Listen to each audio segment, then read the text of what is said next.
La nouvelle est tombée comme un coup près, un de ces instants où le temps semble suspendu. Michel Corde, figure emblématique de Plus belle la vie, a été retrouvé mort à son domicile. En quelques minutes, les réseaux sociaux, les rédactions et les groupes de fans se sont embrasés. Pour beaucoup, il n'était pas seulement un acteur, mais une présence familière, presque intime, qui accompagnait les soirées de millions de foyers français depuis près de 2 décennies. Mais pour certains, la perte va bien au-delà de la tristesse du public. Parmi eux, Laurent Kéroussoré, qui à 51 ans voit disparaître un compagnon de route, un mentor, un homme qui a compté. Dès les premières heures suivant l'annonce, les hommages se succèdent. Pourtant, celui de Laurent attire immédiatement l'attention. Sobre, pudique, mais traversé d'une émotion brute, on y lit la sidération d'un homme qui perd soudain un repère professionnel et affectif. Car Michel Corde, derrière l'image du taulier du Mistral, était surtout un pilier pour ses partenaires de tournage. Laurent, qui incarnait son fils de fiction depuis 2005, ne cache pas son trouble.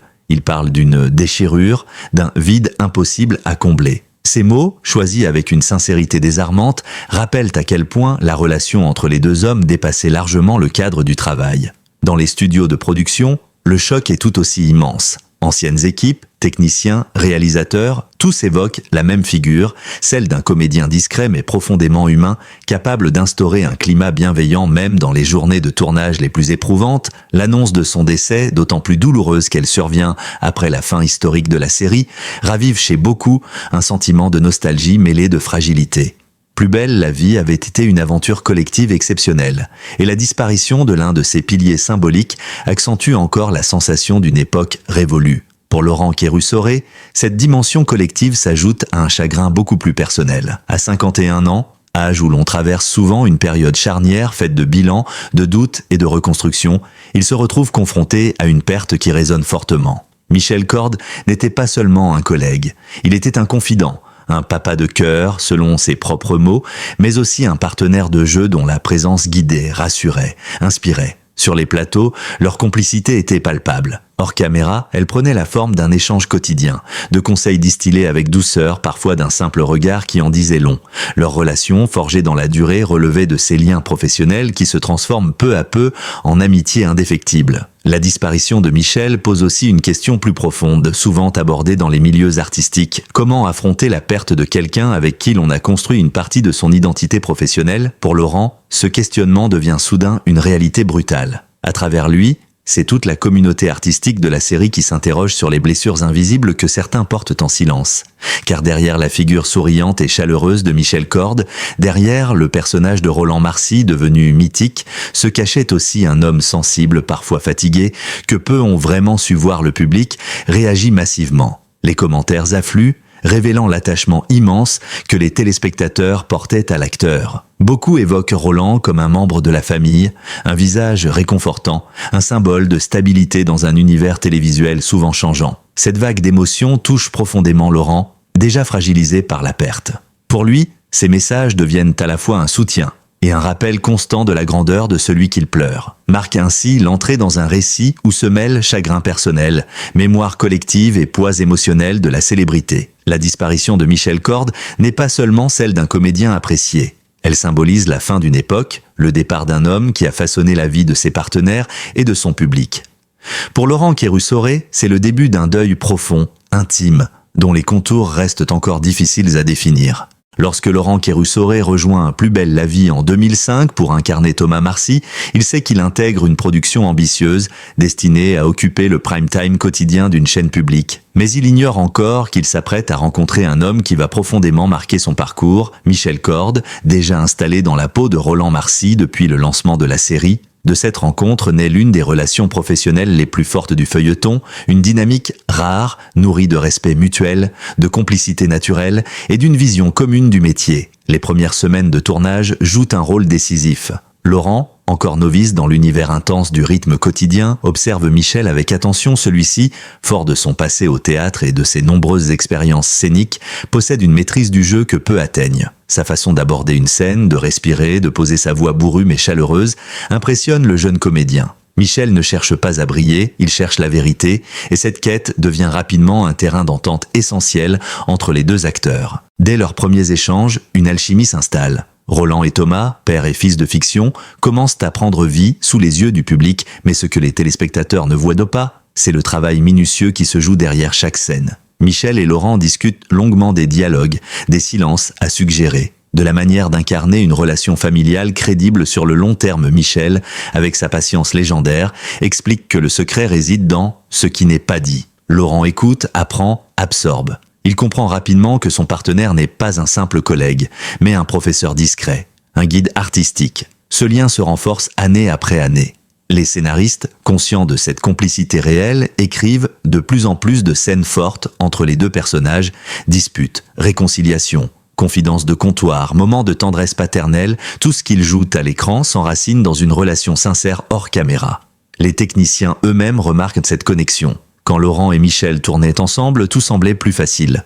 Confiait un cadreur historique de la série, ils n'avaient presque pas besoin de répéter. Ils se comprenaient. Pourtant, cette efficacité n'est pas le résultat d'une méthode académique. Michel Corde ne donne jamais d'ordre. Il ne se place pas en mentor officiel. Au contraire, il encourage chacun à se découvrir, à trouver son propre rythme, ses propres intentions. Sa pédagogie consiste à accompagner sans imposer, à corriger sans humilier, à guider sans écraser. Laurent, hypersensible et perfectionniste, trouve en lui un appui formidable. Il m'a appris à jouer avec le cœur plutôt qu'avec la tête, dira-t-il plus tard. À chaque nouvelle intrigue, Michel lui rappelait qu'un acteur n'est qu'un passeur d'émotions et que la sincérité prime toujours sur la technique.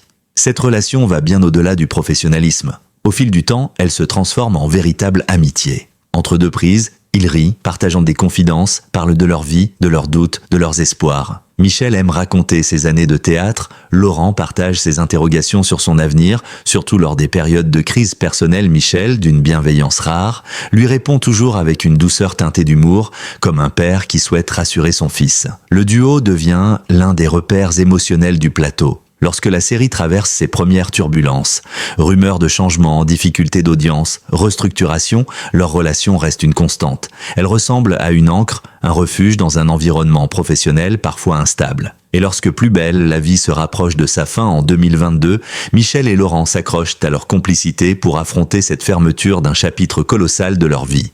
Ils tournent leurs dernières scènes ensemble avec une intensité particulière, conscients que quelque chose d'irremplaçable s'apprête à disparaître aujourd'hui. En revisitant ses souvenirs, Laurent réalise que Michel n'était pas simplement un acteur de talent. Il était une présence fondatrice, un pilier émotionnel, un compagnon de jeu dont la disparition laisse un vide immense. Leur relation, bâtie patiemment sur 18 années de travail et de confidence, représente l'un des chapitres les plus forts de la carrière de Laurent Kérusoré.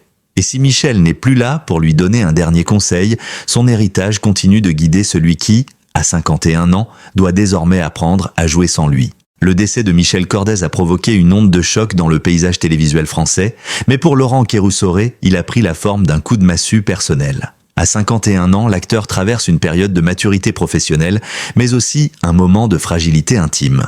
En apprenant la disparition de celui qu'il appelait son père de fiction, il se retrouve face à une douleur brutale, presque physique. Sa réaction n'est pas seulement celle d'un collègue endeuillé, elle est celle d'un homme qui perd une figure essentielle de sa vie artistique et émotionnelle. La journée où la nouvelle tombe reste gravée dans les mémoires. Laurent, habituellement très présent sur les réseaux sociaux, se fait soudain silencieux.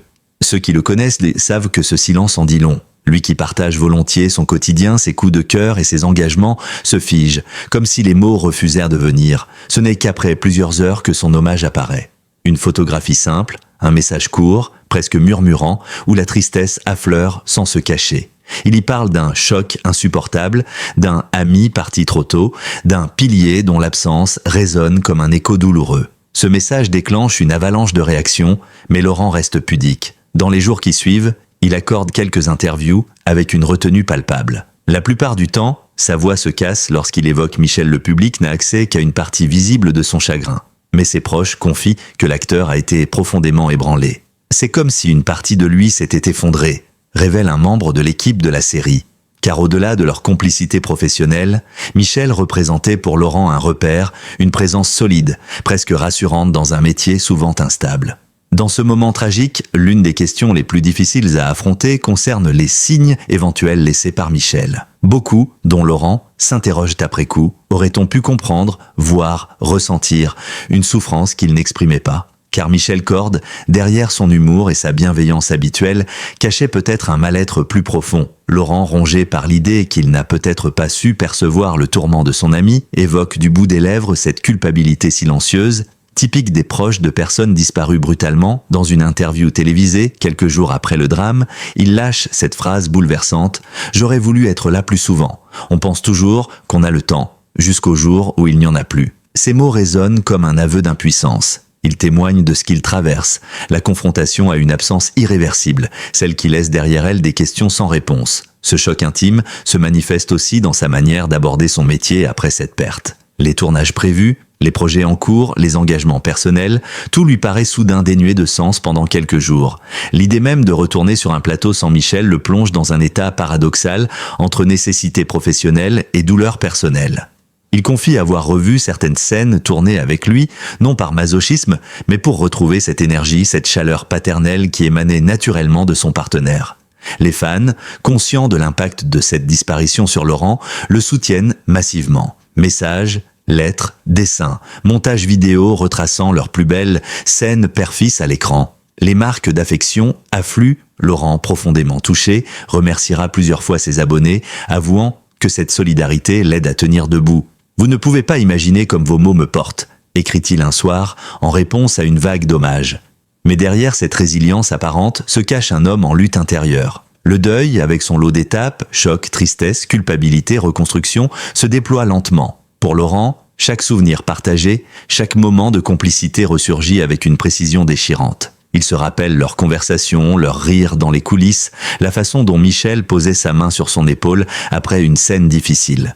Ces images, autrefois source de joie, deviennent des poignards pour un temps avant de redevenir des trésors. Petit à petit, pourtant, un mouvement se met en place. Laurent comprend que la meilleure manière d'honorer Michel n'est pas de se laisser submerger, mais de continuer à avancer. « Il aurait détesté me voir m'apitoyer », confie-t-il. Ainsi, il transforme ce choc en une forme de force intérieure, une impulsion pour poursuivre son chemin, riche de ce que Michel lui a transmis. De cette histoire nous plonge donc au cœur d'un deuil personnel profond.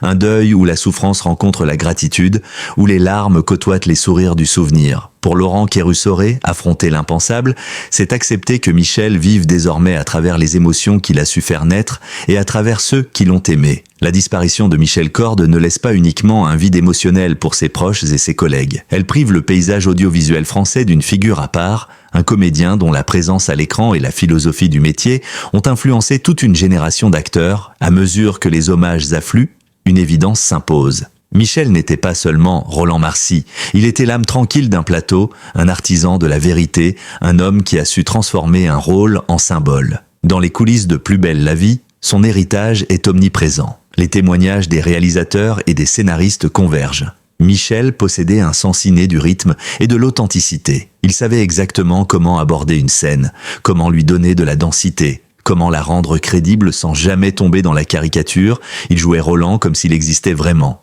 confie un ancien metteur en scène de la série. Il ne forçait rien, il habitait chaque réplique. Cette approche, simple en apparence, demande en réalité une expérience et une finesse rares. Michel l'avait cultivée pendant des décennies de théâtre et de télévision, et elle continuait de nourrir son jeu jusqu'au dernier tournage.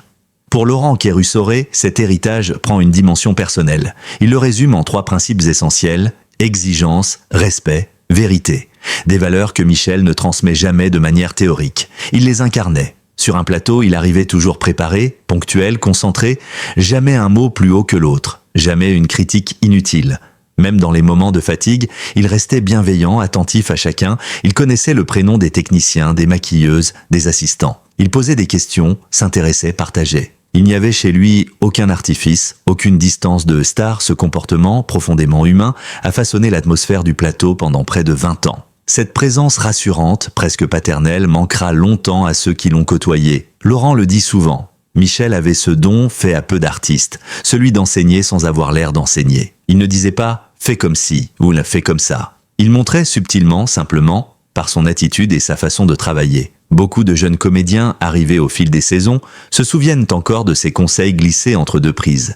Respire, ne joue pas trop, laisse venir. Cette méthode humble et instinctive a contribué à créer la cohérence émotionnelle qui faisait la force de la série. Mais son héritage va au-delà du jeu. Michel possédait une conscience sociale et artistique qui transparaissait dans toutes ses décisions. Il aimait rappeler que Plus belle la vie n'était pas seulement un divertissement, c'était aussi un miroir de la société. Un espace où l'on pouvait aborder des sujets sensibles, parler de tolérance, d'inclusion, de justice sociale. À ce titre, il se montrait particulièrement fier de l'évolution du personnage de Thomas Marcy, interprété par Laurent, dont les intrigues ont permis de mettre en lumière des thématiques LGBTQ, plus à une époque où elles restaient encore rarement traitées sur une chaîne publique. Pour Laurent, cette dimension humaine et militante fait partie intégrante de l'héritage que Michel lui a laissé. « Il m'a appris à être un acteur responsable », dit-il. Responsable de son message, responsable de ce qu'il transmet au public, responsable de l'impact que peut avoir une simple scène bien jouée. À travers ses valeurs, Michel est devenu un repère, une boussole, non seulement pour Laurent mais pour toute l'équipe. La fin de la série en 2022 avait déjà été vécue comme une rupture profonde, mais la disparition de Michel, moins de 2 ans plus tard, donne à cette rupture une dimension presque symbolique. Comme si l'un des derniers gardiens de l'esprit originel du Mistral s'était éteint avec lui. Les lieux de tournage, les cafés, les studios de Marseille et même les décors entreposés quelque part dans un hangar portent désormais la trace de son passage. Pourtant, malgré la douleur, malgré l'absence, quelque chose de Michel continue de vivre. À travers les innombrables épisodes de Plus belle la vie, bien sûr, mais aussi à travers les gestes et les choix de ceux qui l'a influencé, Laurent raconte souvent que, lorsqu'il doute avant une scène, il lui arrive encore d'entendre mentalement la voix de Michel. « Vas-y doucement, cherche la vérité ». Ces mots, imaginés ou réellement prononcés autrefois, forment désormais une sorte de guide intérieur, une présence invisible mais constante. L'héritage de Michel Cordes est donc double. Artistique parce qu'il a façonné un personnage qui restera gravé dans la mémoire collective, et humain parce qu'il a touché profondément ceux qui ont marché à ses côtés. Pour Laurent, cet héritage n'est pas un poids, mais une force, une lumière qui continue d'éclairer ses choix, ses émotions, son parcours. Aujourd'hui encore, plusieurs mois après la disparition de Michel Cordes, le deuil de Laurent Kérussoré reste un processus lent, intime et profondément bouleversant. À 51 ans, l'acteur traverse une période où l'on se retourne souvent sur son parcours, où l'on évalue ce que l'on a construit et ce qu'il reste à bâtir. La perte de celui qu'il considérait comme un ami, un guide et une figure paternelle bouleverse cet équilibre fragile.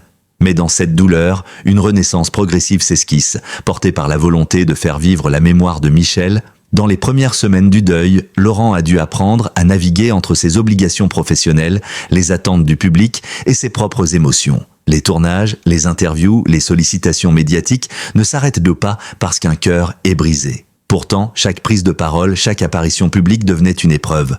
Comment se montrer présent, sincère, sans laisser la tristesse envahir tout l'espace? Peu à peu, il a trouvé un chemin, un équilibre entre pudeur et transparence. Il évoque parfois Michel dans ses interviews, mais toujours avec une retenue respectueuse. Il parle de lui comme d'un homme profondément juste, comme d'un comédien qui avait compris l'essentiel, comme d'un ami dont l'absence pèse encore dans chaque respiration. Ces mots montrent que, malgré la distance du temps, la blessure n'est pas refermée, mais elle commence à prendre une forme plus douce, plus supportable. Une grande partie de la reconstruction de Laurent passe par ses souvenirs. Ses archives personnelles, ses moments capturés dans les coulisses, ses anecdotes racontées 1000 fois, mais qui prennent aujourd'hui une valeur nouvelle, agissent comme un baume. Il revoit certaines scènes tournées avec Michel, non pas pour raviver la douleur, mais pour retrouver cette connexion, cette complicité rare qui reste gravée dans chaque regard, chaque sourire échangé à l'écran. Les fans, en publiant des montages, des extraits, des hommages vidéo, contribuent à maintenir ce lien vivant. Laurent avoue régulièrement que cette mobilisation l'aide à traverser les jours les plus difficiles. La reconstruction passe aussi par une prise de conscience plus profonde. Le travail d'acteur est fait de rencontres, et certaines d'entre elles laissent une empreinte indélébile. Michel Cordes fait partie de celle-là. Laurent confie souvent qu'il se surprend, au détour d'une scène, à entendre intérieurement une remarque ou un conseil imaginaire de Michel. Une sorte de présence invisible qui l'accompagne encore, qui veille à la sincérité de son jeu, qui lui rappelle de rester fidèle à la vérité du personnage. Ce phénomène, courant chez les artistes ayant perdu un partenaire de longue date, témoigne de la profondeur de leur lien. Pour le public, la mort de Michel Cordes a également une symbolique forte. Elle marque la fin définitive d'une époque, celle du Mistral tel qu'il avait été vécu pendant près de 20 ans. Pourtant, là où certains voient une fin, Laurent choisit de voir une continuité. Il affirme que les valeurs que Michel incarnait, la bienveillance, la discrétion, la vérité du jeu, continueront d'exister tant que celles et ceux qui ont travaillé à ses côtés les feront vivre. Cette transmission silencieuse devient l'un des éléments centraux de son deuil. Laurent réfléchit à la manière dont il pourrait honorer le souvenir de son ami de façon plus durable. Des projets théâtraux, des hommages artistiques, des interventions publiques sur l'importance de la santé mentale dans le milieu artistique. Plusieurs pistes émergent. Rien n'est encore décidé, mais l'idée revient souvent dans ses propos, comme s'il avait besoin de transformer cette douleur en un engagement concret, en un message utile pour les autres. Le rapport avec les fans a lui aussi changé. Avant, Laurent voyait son public comme une communauté fidèle, parfois exigeante, toujours bienveillante. Aujourd'hui, il y voit une famille élargie qui l'a soutenu sans relâche dans l'une des périodes les plus douloureuses de sa vie. Il répond à davantage de messages, prend plus de temps pour lire les commentaires, remercie régulièrement ses abonnés pour leur empathie. « Vous m'avez aidé à tenir debout », confie-t-il souvent. Au fil des mois, un nouveau chapitre commence à s'écrire. Laurent avance, pas à pas, avec cette conviction intime.